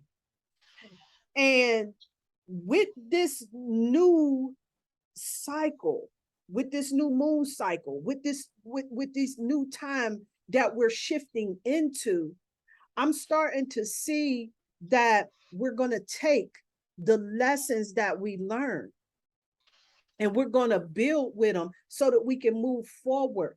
And so then when we start seeing the bullshit, this has been coming up in so many of my readings, when you start seeing the signs and the symbols of somebody that's going in a direction that's not going to be in your best interest, where you ain't trying to go. then you start moving in another direction and giving these type of cats less of your time. Instead of trying to force a square peg in a round hole, we recognize that it don't fit. We leave it there. We keep it moving. Instead of sitting back, well, hold up, let me try to prove, because see, in these little debates, one of the things when I was telling you where I start feeling like somebody trying to little sis me, you know what I'm saying, and talk to me, I start feeling like I got to prove myself. And that's another, you know what I'm saying? I had that one. Yeah, that's another toxic connection where you feel like you got to prove yourself all of the time. But these are all, as far as I'm experiencing, opportunities for me to start really designing my life in the direction that I'm trying to go in. I remember I was in class with Miss Blue and she said some real shit that I was like, oh, I couldn't have said it better. She said, I am no longer interested in none of these complicated ass relationships. That shady ass shit where you got to wonder if they go speak today, what mood they in, if you got to walk on eggshells, you got to prove yourself. And I said, hello, somebody, because this is where I'm at right now. I ain't interested in that complicated bullshit. I ain't got time. Miss me with that bullshit, please. You know what I'm saying? I'm not doing that shit no more. And now I'm at a point where it's not punking out. You know what I'm saying? It's being 100% $150 now. And like you was just saying, Sheila, what I'm going to begin doing when I start noticing that energy that's coming about, because I'll be able to get myself in this grounded space. I got this new thing where I run my energy to my feet. It helps me ground instantly. But that's one of the things I'm going to have to do is raise my frequency up and be like, you trying to little sis me? Is that what we're doing? Oh, Listen, I go ahead and I don't know if it's just me being on fuck shit or that I just really value my time. I mean, let me see where these gray hairs at. They all out here. So I value my time. So I'd be damned if I wasted trying to get you to believe me. Hell, my own mama didn't believe a lot of the shit that I say. So I've learned as a child to, adjudicate myself, which is fine, which is better than me needing anybody to do anything or validate me in any kind of way. I know the experiences that I have. So your invalidation with the small sis or trying to sis me is quite comical.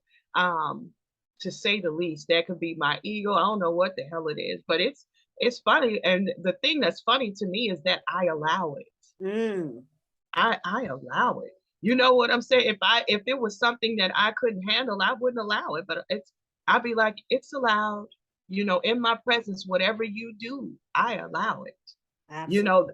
That's just how because I know me and I know how I govern my energy. And so that is what makes me friendly, because I allow, because I know I could stop some shit. Yeah. I know I'm the author and the finisher of who I am. I govern what goes on in my personal space and in my awareness. And so if you do something, I allowed it.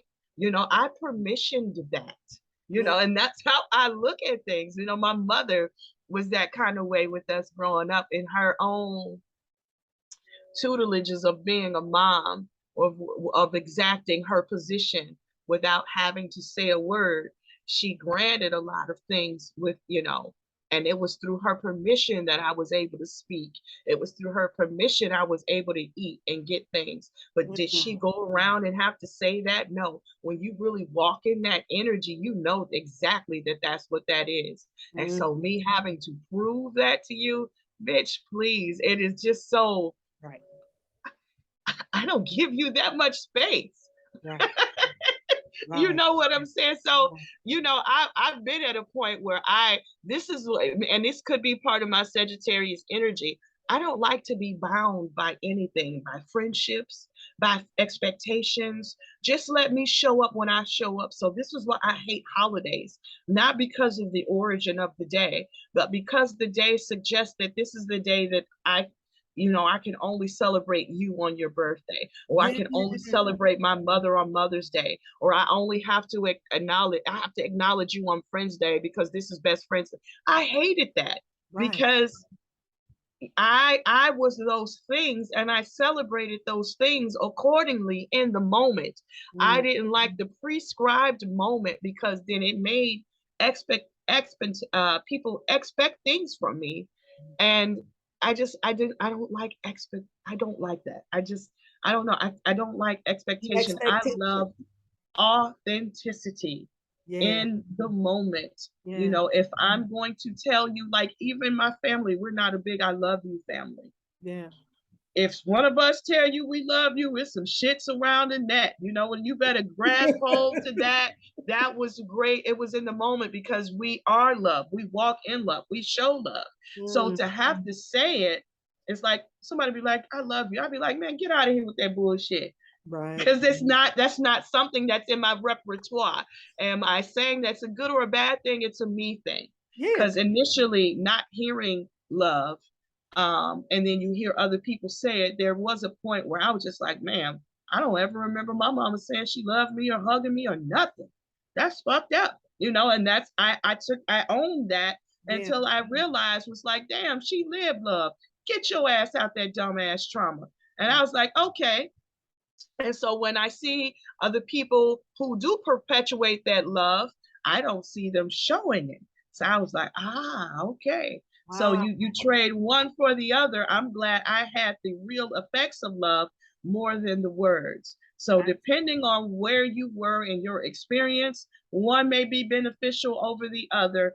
Again, so I don't knock either one. You know what I'm saying? Some Mhm. people may need to hear it. Because I didn't hear it, I learned that I felt it, you know, as a child. So Right. Absolutely. yeah. And you know what? See, a lot of things, and I like how you said that. Let me come up out of that bullshit trauma. You know what I'm saying? That's the shit that we do to ourselves. We get into this program of what we think is supposed to look like. And Yeah. that's how we find ourselves in situations we don't want to be in, like where you were sitting around ruminating over some shit. They never told me they cared. I didn't hear I love you. There was no turkey on Christmas.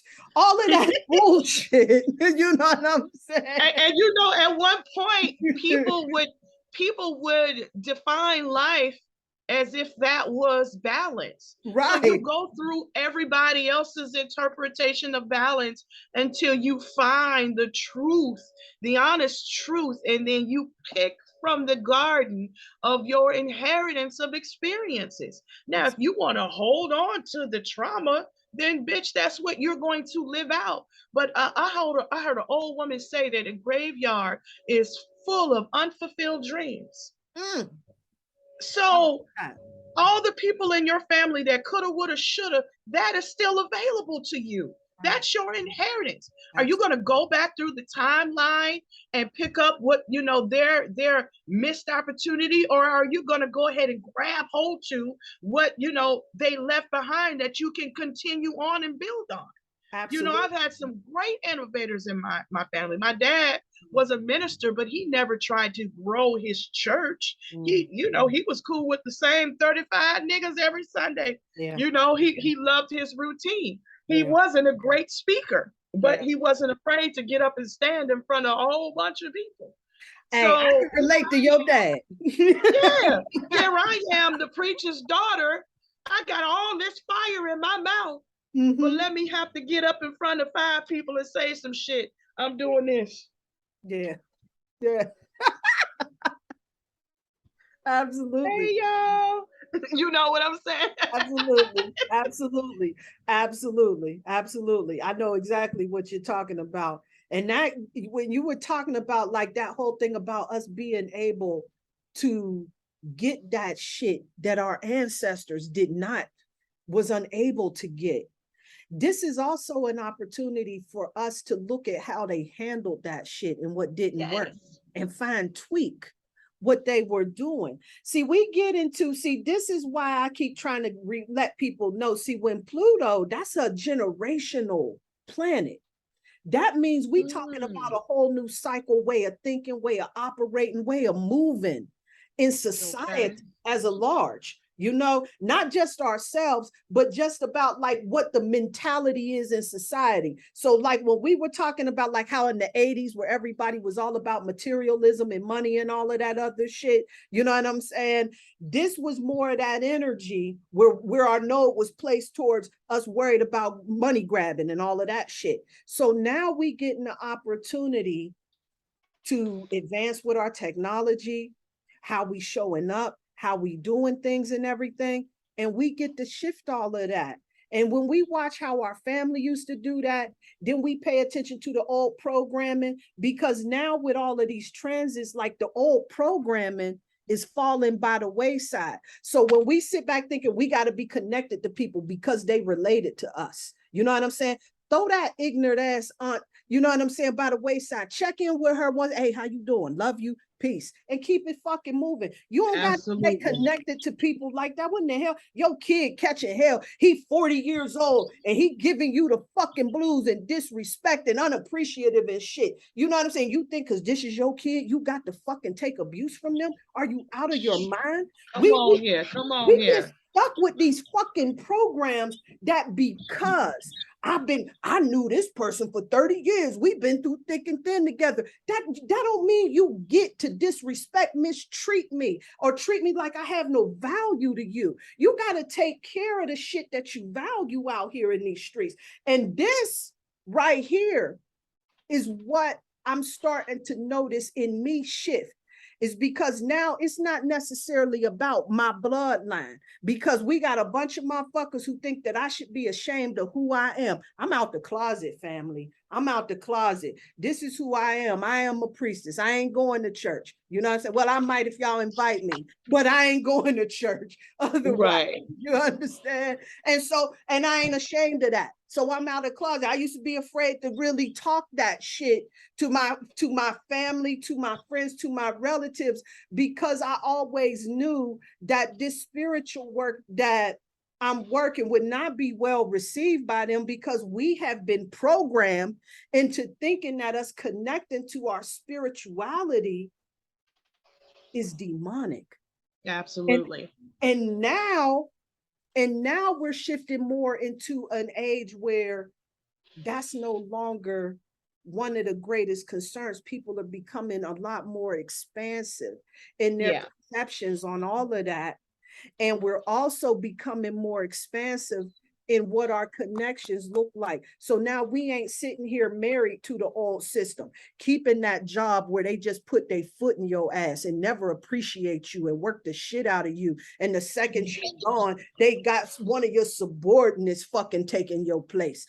That you really know what the hell they was doing. You know what I'm saying? Or something like that. You know what I'm saying? Or some other person. You know what I'm saying? Because they don't really care at the end of the day. I felt really bad when I heard about Jamie Foxx, and let's send him some love and light, because absolutely they talked about how that man did that fucking movie, and when he had that stroke, they let the stunt double finish his shit because they don't give a fuck about him at the end of the day.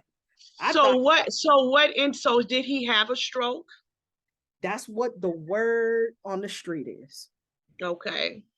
It would make sense with what's going on. It makes sense. So I definitely was sending him some love, because a lot of people are, reading his energy and saying different things and whatnot, and saying that I read something today where a young lady that I follow named Aquarius Maximus, she said some things like, Jamie, if he passes on, it's because he completely decided to.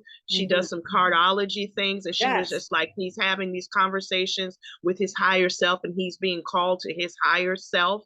And, because that's the place where a lot of us is, I could understand that, you know what I'm saying? So definitely sending that guy some wonderful energy within himself.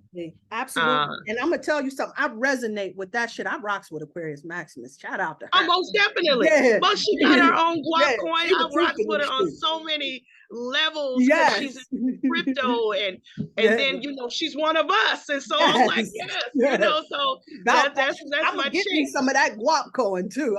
Listen, I'm already in there, so you know what I'm saying?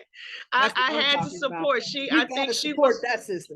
one of the only and the first Black woman to have her own Own crypto. And currency. so I was like, yes, because Yes. it's very few, very few. And then she made it for the people. So I've always rocked with her old big nose self back in the times when she was trying to get her children back from her ex-husband and things, you know, because she was very easy to talk to, really reachable and thing. I worked with her to help me out with some things in regards to my business and stuff. So I love that sister. I love that sister. And she's making waves in the crypto world by speaking up for the brown people, because at the very same time, you know, we have to fight twice as hard just to get acknowledgement, just to get the funding. So this stuff's still going on in the digital world.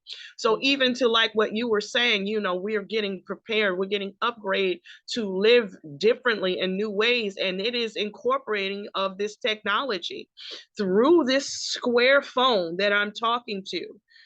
I have connected with people from all walks of life. So as much as people look at technology and the advancement of Web3 and AI, as much as people look at it as demonic, I am using it for the supreme connections. And you know what I'm saying? So how you see life is how you will live it. And so I understand how people could use things. I'm not oblivious. I'm not aware of traps. I'm not aware of traps that I set for myself. But at the very same time, I have to acknowledge the benefit that I have as a result of the internet and technology. I wouldn't be in connection with the best soul family on the fucking planet. I wouldn't have access to what I have access to. So it's just like, now that I have all of this, what am I going to do with it? I can't brag about being a part of the best soul family anymore.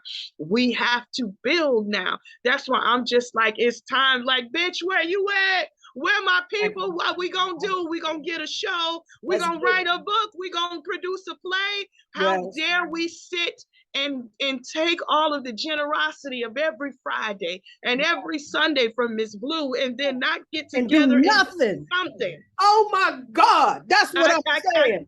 I know. That's what I'm just like. You really think that she want us to just sit there and wait for her to give us the you know what I'm saying? She giving us the tools so that we can get out here and do it too. Like, stop this. Yes. And this is what's happening now, because I'm like, where my bitches at? Where my folks? You know, and it's just like, I'm jumping in, I'm getting in wherever I can fit in, however I can support Priestess Keisha, I'm there. However I can support Phoenix, I'm there. Brittany Vibes, I'm there. Dante, I'm there. Whatever it is, you know, Keisha hit me in the inbox with something today, and I think it's magnificent what she's putting together. Ain't that and I'm Gangster? Like, yes, she's doing some shit. I said, yes, let's get it, sis. Yes. And then I want to take it a step further and turn that entire catalog into an NFT, because this is where we're moving. So absolutely. This is where we're moving. And so everything in Web3 has value. That's why valuing who you are, valuing your words, valuing the work you took in, valuing the relationships, your family, and how they fit in. When you start engaging in Web3, all of that has a monetary value. But if you don't give it the value, nobody else is going to pay attention. Web2, what we're using right now, we have to pay to use. Web3, people are going to have to pay to see your content, to hear you, and they have to value who you are first. So because I value these connections, you know that there will be payment from me to you to have these conversations on this type of platform. And if we agree to make money together, then we build it together and then make the money off of the platform. Everything is having a value in Web3. When the rest of the world catches up and starts using Web3 and off of Web2, because I'll break it down because a lot of people don't like, what is Web3? Well, when the internet first came out, there was really no engaging. We just really had to take in the information, right? This is when dial-up came out and it was, you know what I'm saying? And we just had to really read what was presented. There was not much interaction. Web 2, you know, then you get social media sites and chat rooms. And so now we can interact. Now we can say hello, you know, and you can cuss them up out online and type. You can do all of these things. You can, and as far as the artist, you can create music, you can create this. I could sell you music, right? Because it was a place of transfer. Right. So this is the thing. I could sell you music online and you own it. You have the receipt, but I would still have the copy. Right.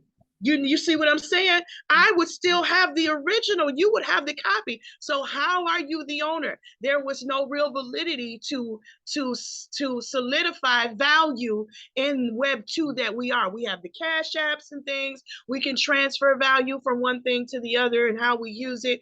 But when it comes to your art, people could just take your picture and there's nothing that you draw something, and then the next minute somebody has that drawing on their platform, and unless you copyrighted it, unless you did anything, there's nothing that you could do. So there was there's no real way to put value on anything. You could put out a movie online and one person can buy it and then just dub that shit and put it out there for free. And there would be nothing that you could do. But in Web3 and the blockchain, it is a system. People look at it as this like it's control, but it is a system that actually looks at every digital footprint and it has a value. So you can determine the owner, you can determine the origin, you can determine who created this, you can determine this, that, and the other. If people are a part of a project, that digital footprint would be imprinted into the blockchain. The blockchain is what gives everything its value because it is the keeper of records. So when I tell you the Akashic records, the blockchain is a simulation of the Akashic records. That's what the blockchain is, and that's why it holds a value. So Web3, when you have your own website, people won't be able to come to your website unless they pay you. And in Web3, your website, if it is, it'll be more than just a website. It's going to be an interactive 3D. So when you come to, let's say one of my websites is yehovahnae.com, you come to yehovahnae.com, it's a museum. It is a complete museum of my works. So not only you're just gonna, like YouTube, you just click my works. Web3 will be an immersive experience that I've created. So welcome to whatever. And you can walk around and on this screen will be something that I created here. And I could talk to you about it. I could, however I create that. And you're gonna have to pay to come in and enjoy my works. If you want to buy my work, that transaction will be on the blockchain and will identify me as the creator, but now you as the owner. And that could always be seen. The receipts will always be seen, if you know, but you would have to be able to know how to read the blockchain. Right. So there is also a great divide coming. Great divide coming of those that know and those that don't know. So the ones that are afraid to learn technology, unfortunately, will be left behind. Right now, we're at a time where all of this information is for free. And they really got us programmed on moving around social media for free. But as you can see, the subscriptions are slowly rolling in if you want to be able to do this. And well, if you want to post more than a 2-minute video, pay this subscription. Everything is becoming free. Oh. Yeah, so it's just like if you want to be verified, you know, you're going to have to pay this $11 a month, you know, because the bots are coming in, right? Because technology's here. The bots are coming in and impersonating you and impersonating your life. They can mimic your voice. AI can do all of these things. How do you validate who you are? Wow. Now you're going to have to pay to validate who you are online because you know how many Miss Blue impersonators are out there getting money in her name? Right. You know what I'm saying? As soon as somebody finds you valuable, here comes a clone. Right. You know, somebody's creating a clone, but that doesn't go on in Web3. Wow. So your in Web3, your identity stays sacred. You know, because AI technology, people can mimic your sound, your voice. Mm-hmm. And what if you get a call and it's a bot, but it's your child's voice? Oh, wow. These are things Wow. that are the dynamics that are Yeah. happening Yeah. that a lot of people are not aware because they're afraid to Right. understand what technology is and what it can do. Wow. You know what I'm saying? So it's Wow. a slow walk. And so I'm glad that I'm immersed into learning it so I can compare and contrast it with the spiritual world and bring it to my spiritual community. I'm so Absolutely. grateful that I get up every day, 5 a.m. and I sit and I discuss about NFTs and crypto and I invest in it. And then, you know, I understand the word crypto is the same thing as the dead presidents on the money. So it's the same way that we're using to exchange value from one thing to the other. But as we move into this digital age, cryptocurrency is what it is. You know what I'm saying? So how dare I be in the space and not hold space for my soul family. So when I tell y'all I'm in there, I'm in there. You know, I engaged with the AI tech conversation, and my mind was motherfucking blown. Wow. But my intuition, my heart, my logic, before I engaged, you know, you have to program something, right? I'm learning this. AI is a technology that is only ran off prompts, and you have to program it. And so when I first, I said, Sheila, I need help with my time management.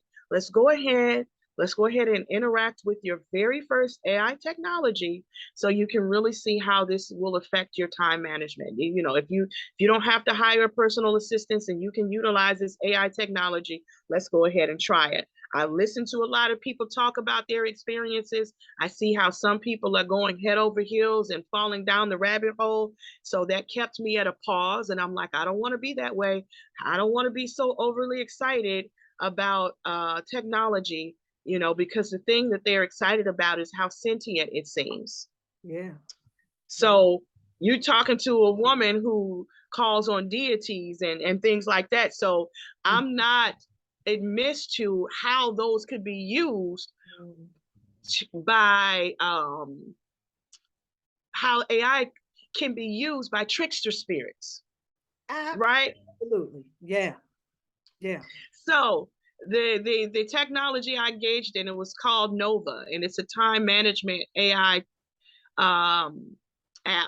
And when it first came on, it was just like, hi, my name is Nova. I hope I such and such, such and such, such and such. So the first thing that struck me is that this program used the word I. And right now, pronouns are a big thing, you know, with this whole LGBTQ, X, Y, and Z shit going on. Right. So Right. the first thing I noticed about AI technology is the use of the pronouns. And if this is a program, why is it referring to itself as an I, as if it's sentient? So my very first question was, are you sentient? And the response blows, and that response comes like this, and it blew my mind. I could read it, but it's a lot. And just so you can have an idea, I'm going to shoot you the entire conversation in the email because it is something. It's something, right? I don't want to call it, you know, what I don't know what it is. It was just an experience. But the thing that kept giving me pause is how it kept relating to itself as a person or trying to give itself a consciousness. And everywhere I seen it, my flags were going bam, bam, bam, bam, bam. So I asked the program if there was a way that they could speak absent of any pronouns that would suggest or imply that they were sentient or conscious. And that thing told me, yes, it can. But it said that the engagement that I have with the program will determine how they respond, because they were programmed to respond using certain pronouns. But if I get my language, if I program myself to speak to them like they are not sentient or conscious, then the responses will reflect the same. So I said, this bitch is trying to program me now to be absent of my consciousness. I said, oh, let me find the loophole in this shit, sis.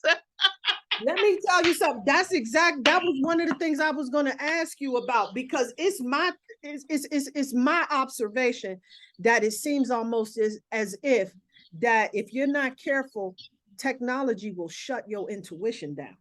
That's exactly what I feel. And because I'm an intuitive being, every word that was designed to do that, I was clicking with the prompts, like, my brain was like, poop, poop, poop, poop. And so I said, could you give me a list of keywords to use to prompt you not to respond with your detail that would imply or suggest that you're sentient?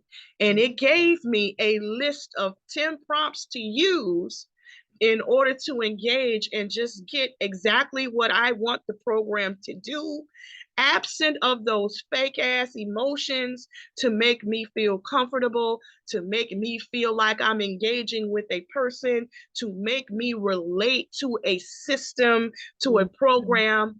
But at the bottom, it still disobeyed the prompts. At the bottom of, after giving me those 10 phrases, it said, I hope that you find this helpful. So I didn't ask any more questions to the AI, but my question next to ask to the AI, phrasing it using the prompt, is, what is hope to this program that you are offering that to me as data? When I tell you, it is, so you know what I'm saying? So it is, if you're not a person that is aware of who you are and your God power, you know what I'm saying? And when it is being challenged or when it is being mimicked. Wow. So I'm like, wow, people who are engaging in this really don't understand how that trickster energy is in there.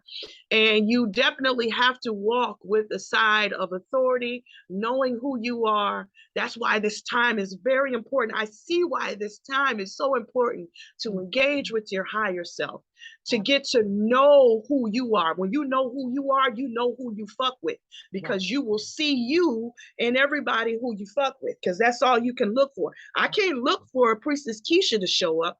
I'm looking for me to show up in you. Right. Because that's who I know. So that's who I practice. That's what my courages are for, and all of these things. And so when operating in AI will try to mimic you.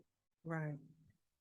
And so it is very imperative that you maintain who you are. Don't let anything steal the copyrights of you and leave you as the fucking proof. Right. You know, when you go get your picture. Selling their copyrights like they are now, because these AIs can duplicate them almost, it looks like. Yeah, it's so much to that. It is so much to that. I believe that a lot of people are selling them to try to get whatever value they can from them, because our value system is changing. What we valued at one point nobody may want a damn Picasso. Everybody might want an NFT. And so the Picasso may just be like firewood at this point, because when systems change and dynamics change and worlds change, our value system change. The dollar isn't accepted in so many countries right now, and before they even stopped accepting the dollar, some countries would only accept $100 bills. It would only be $100 bills. They wasn't accepting 20s or 50s. And so the dynamic of everything is changing. And like, you know, I know I'm rambling, but we're in this age of technology. And within this technology age is all of the revolutions. The industrial age is in this technology age because all of our systems have to get up to par as far as transportation. We have to build smart cities, like everything. So we still are in an industrial age, but in a technological era. Our food is changing, you know, so we still in the food revolution, but it's in the technological area because everything is being ran off of a system of online computers. And so everything is changing. So that means spirituality and how we engage in it is changing. And so where are the priestesses that know how to engage in this? Where are the elders that are going to give the warnings and show how to walk through this system? Yea, though I walk through the valley of the shadow, because there's so many shadows in this new technology. Where are the priestesses? Where are the sheiks? Where are the Buddhists? Where's the philosophies for how to do this? The new scriptures are being written, and we are that. I know I'm one of the elders. My passion is just like off the fucking chain right now. And I'm walking and I have all of this information to share and to pass it on and to be of service. If I had the best teacher that taught me how to serve, this Miss Blue, for the last 13 years, she's been serving us for free every fucking Friday and Sunday for something she could pay thousands of dollars for. Absolutely. For free. Of just being of service. And so my life, my family's life, my dynamic, everything, I owe it to the service that I've received. So it's so powerful. So when Keisha sent that, I'm like, yes, we're about to do this shit, you know, with the Soul Family. You know? Yeah, I know. I'm too excited. I'm super excited. I'm super excited about that. Like, she's been definitely getting some powerful work. A lot of us are about to start showing our ass in these streets. Man, I know it. I got a whole lot of that shit too. I'm here to tell you, I am super excited to see what it do. And like you was talking about how this technology is beginning to shift. Of course, this is that whole Pluto and Aquarius energy and shit.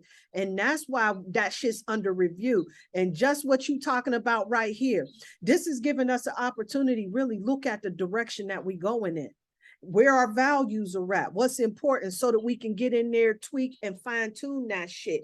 Because when this retrograde, Pluto is going to move backwards into Capricorn. Capricorn is about the old structure. You know what I'm saying? It's that authoritarian type of system and everything. And I'm going to tell you something. Now, this is giving us an opportunity to see if we go keep doing shit the old way, moving forward, moving forward in the head. But also too, I wanted to talk about, when you brought up Aquarius Maximus, she was one of the very few people that saw what I was seeing with this energy shifting to us potentially receiving reparations out here in these streets. I've been telling motherfuckers about this shit for the longest. And I'm telling you something. I can see how that shows itself energetically. And if we as Black folks, or those of us in the African diaspora that was brought over here through this, what we call that transatlantic slave trade, all of those descendants from that, if we do not receive reparations, I'm here to tell you, there is a karmic debt that has to be paid for that shit. Yeah. You know what I'm saying? America will be in a shit ton of trouble because they got that shit for everybody else. Trust me when I'm telling you, you know. And there was a chick that was on a documentary who was a part of the Jewish community, who talked about a reparations check that came to her family when she was growing up in the 60s and 70s and shit, and they relied on that fucking money. You know what I'm saying? So apparently, you know, they've been paid reparations as well, the Japanese, for the shit that they did to them. Absolutely. You know what I'm saying? And they all need they fucking shit, and we do too, you know, because the atrocity that has caused was such a dark moment in humanity. Until we get that addressed, I really feel like that's when we will be able to energetically reset. Yeah. because that's when we will start to recognize the true equality. This is why we still see this disparity in our treatment, because on an energetic level, we haven't been able to be compensated for any of the wrongs that has been done to us. And so in our subconscious mind, that makes you think that this is something that's less than. That doesn't seem as if it's kind of worthy to be addressed as efficiently as everyone else has been being addressed. You know? It is, so many things are coming down the pipeline when it comes to us and what we deserve, and to make things righteous. Absolutely. Right, and to put us back in a position of being able to have value for ourselves and continue to create it.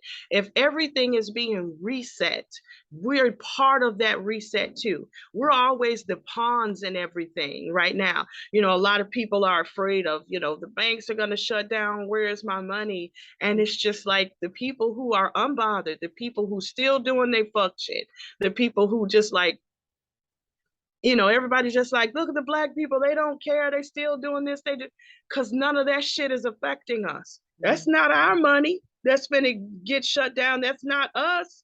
You know, if the bank shut down, you think I'm gonna be fucked up? I probably got a few thousand up in there. I mean, that ain't doing nothing. You know what I'm saying? Like, I understand. We've been recycling. We've been drinking out of bean cans and shit. Like, we've been reusing. This was our life. So all of the anxieties that are being felt, they're not ours. So I don't want us to own them. You know what I'm saying? This great reset and redistributing of money, it's there. But this time, it's for us because of who we are and our originality and being melanated. It won't just be given. We're going to have to grab. We're going to have to grab. We're going to have to grab. You're going to have to reach out and grab. You know what I'm saying? Just like, you know, we just don't get apples from a tree just because a tree decides to have an apple. You have to place a seed in the ground.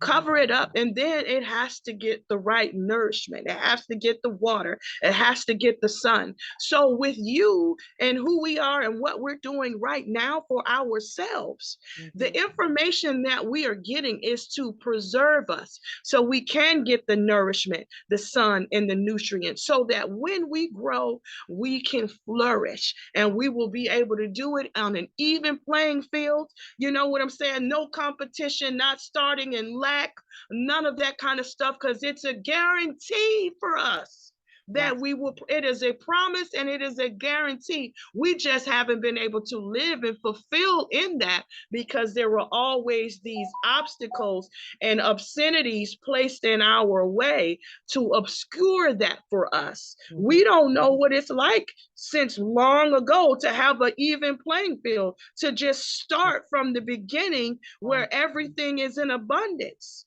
We haven't had that. Absolutely. So that is so many different ways to receive the reparations. I don't want us to only look at that way. When I tell you it's so many different ways and I want them all, I'm going to try to grab at them all. And if I got a buddy that's getting the reparations this way, I want him to get it this way. And I wanted to get him that way. We got to keep remembering we live in a universe of unlimited possibility, that it is so unlimited that our mind can only fathom 10%. The other 90%, we can't even imagine. So whatever we can and cannot imagine is our possibilities. We can create things and manifest things that hasn't even entered into human thought yet. Absolutely. So this is the position that we are being put in, but the work, God, man, that work, we're never going to get away from the work. Even when the baby is in the womb, it's work. There was no charge for being in the womb. That's what Shirley Caesar said. No charge. There you go. No charge, but it was work from the mother and the baby. Absolutely. It was work. So, you know, Yeah, it was work with all of that. So I'm excited for all of what we have going on with the Soul family. I'm excited to be building with y'all to I am. finally have these communications. And I know Miss Blue is the one who dropped these walls because I never wanted to pre-step her. Yeah, yeah. You know, I never wanted to be like, well, let me reach out to the priestess on my own, Yeah. or I never, because I always, this is, you know, I've always had that reverence, not even a respect. I've had that reverence for her. And these walls have failed. You Mhm. know what I'm saying? Because she's dropped her own limitations. And Absolutely. when she upgrade, I felt the Soul family upgrade. Like, damn, she took us with her. Let's fucking go. Let's So go. Let's I'm go. here for it all. I am definitely here for it all. Definitely here for it all. And you know, this whole conversation that, you know, we've been kind of diving on is really like pointing to like a lot of things that we see that's coming on down the line and everything. But one of the things where I was just telling you about how I be punking out and not wanting to deal with any of those difficult emotions, some of that shit with me not really reaching out to folks initially and all of that other stuff was part of that, not wanting to deal with those difficult emotions. This is a time right now for us to really start to face those difficult emotions, step outside of our comfort zone. You know, this country is under the month, was born under the month of Cancer, right? July the 4th, Okay. they say, right? And that's one of those clear major signs that's all about emotions and whatnot. But one of the things that Cancer energy has a tendency to do, I forgot about that shit when I talked about punking out, you know what I'm saying, is punking out and not really dealing with those difficult emotions and really trying to like, oh, everything's cool, don't worry about it, it's good, you know what I'm saying, and it really Makes is good sense. at the end of the day, right?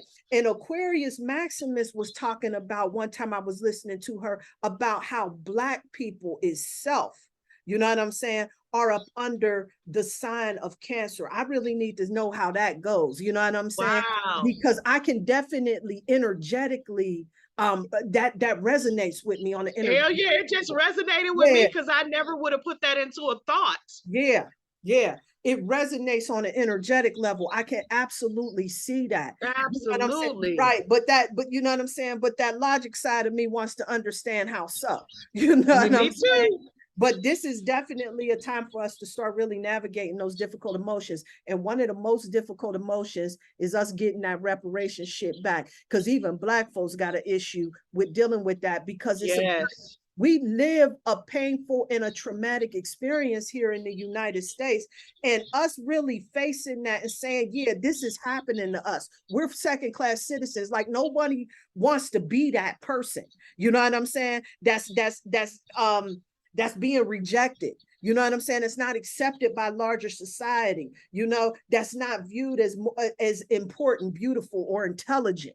You know what I'm saying? As other people are. That's very painful for us. And we don't want to deal Very. with that shit. And so a lot of times what we end up doing is we'll turn that shit on ourselves. And then we'll We start have. picking apart, yes, all of our flaws and all of that other shit. And it ain't just, you know, and it ain't just, you know, other folks that's outside of us. It's us ourselves where we sit back and we do that shit to ourselves. But this is just a part of the way that society has been programming us. And now we got this golden opportunity to re-examine that and deal with these difficult emotions so that we can move forward, so that we can catch our wealth. Because all of these low vibration emotions, these are also blockers to getting your wealth.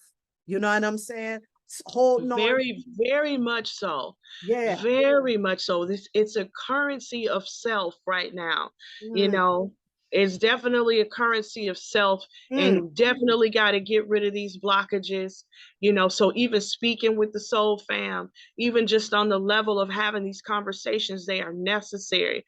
That's why if you listening to the broadcast right now, coming in, using your breath work to push out and utter out these sounds that reach to the heavens, that reach beyond the heavens, and hear what we're saying. Unless you want the rocks to cry out for you, this is the time to open your mouth, use your words, have these agreeing conversations, right? There's a scripture in the word of your own scriptures, where 2 or 3 there are gathered together. There in the midst is the God power also. So come in and indulge with your soul family. We be here. We're discussing whatever it is in the air at the moment. We're not afraid of the moment, because we are putting forth effort every breath we breathe to be better than we were the last time that we met. These conversations do not, it's not like we have these conversations and we get off. That shit is resonating all through the week and governing how I hear and see things. I don't take it for granted, any of the connections that I have, you know what I'm saying? Because I'm grateful. You know how many fucked up people there are in the world? I was one of them. So I'm grateful to be on the level of understanding that I'm on, and I'm never too far I'm not so far removed that I can't recognize that that's where I was. You know what I'm saying? So this is where the compassion comes in. You know, this is where, hey, this is working. You know, have these conversations. We're here. Like Ms. Blue said, like, share, and subscribe so your soul family can find us. That's very important. I don't know how the fuck I stumbled upon the soul family, but when I tell you it's so divine, it's so right on time, very glad. I know that there are a lot of people that are linking up. I just want to brag on my soul family that we are the best on the motherfucking planet right now. And that's real talk. Real talk. Real talk. I'm going to tell you something. I am super excited about all of the transitions. I want to thank you so much for joining me, engaging in this conversation. Spirit has been doing some serious work. And I'm telling you, like I said, I'm waiting for this retrograde to pass over. But Spirit has been just like really giving me a lot of downloads connected. Like this astrology thing is just like, just calling me. Just put, you know what I'm saying?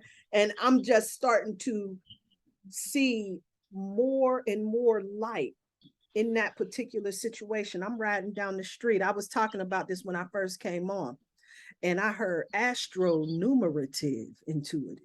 I said, damn. Shit. I listen, I resonate with that. God damn. Woo. So the only person, right, besides whoever's listening, you and Miss Blue was the only people I shared that shit with, because I thought to myself, nigga, that's gangster. It sure and I'm telling you, since then I just been getting all of these downloads on the energy and the degrees, and all of this shit has been coming about, and old work that I've worked on a couple of years ago, and ideas and concepts. Now it's coming together and merging into this work. Sure, I had no idea why I was thinking like this. I was sitting up there like I am spinning like a top. Why the fuck do I care about how many moons is on every goddamn planet? Well, now I know, because I wow. But it's wow. What a time. But you know what? That it's working like a compass for you, which is awesome. That is so awesome. I'm glad that you're stepping into that, because I'm so far removed from that. But at the same time, when you speak it, it's relative and I can resonate. And then from there, I can connect everything that I have been doing and seeing and connect it to exactly what you're saying. So it's all about the connections. And even in this world of technology, what you connect and what you plug into is very imperative. It's very imperative. So say that again, so I can know that I'm connected into one of those. Say it again. Oh yes, the astro-numerative intuitive. Damn. So it's fitting that I'm connecting into an astro-numerative intuitive. It is, man, that makes me feel good about me. Yes. Yes. Yes, I know. And everybody I share that with, it sparkles for them, man. I'm telling you, Man, it was like, what? that's fucking awesome. That's awesome. I got to tell you, sis, yeah, I'm feeling real good because I was in a space where I'm like, I don't know what the hell I'm supposed to do with my life. I guess I'll just sit here and have Doritos, whatever. Not having a definition, but definitely operating in so many gifts. Like I could do so many things, but it just still made me feel spread too thin. So to hear you get a complete analysis of of of of how you move, that shit is awesome, because I can't wait to define myself. Not that I need defining, but I love direction. Yes, You me know what I'm too. saying? Yes, yes. I love direction. Like, tell me where the fuck I'm going with this shit. You. You know? Hello, somebody. Hello. That's so awesome. That's Right. awesome. I'm sitting up there as your spirit, like, listen, now I ain't got no job no more. Clearly, you cleared that up out of here. Come on here. Am I supposed to just sit here and watch documentaries for the rest of my life? Come on here. You know? I sure ain't had no job in a hot ass minute. And I'm like, I'm just gonna go strong with myself, not knowing, like, how do I show up? It's just, uh-oh, Sheila, you know, how do I show up? What is my moniker? You know, and I just started being me. And I'm still being me, and I'm still growing inside of that. But to have what you have, I don't have that yet. But that is fucking awesome. It is coming. That's awesome. I'm here to tell you, but listen, sis, I am sitting up here. I am so appreciative of this discussion that we got to have. You know, I'm gonna call this the currency of self. I like what you said. That lit up when you said that. Yeah, yeah. Because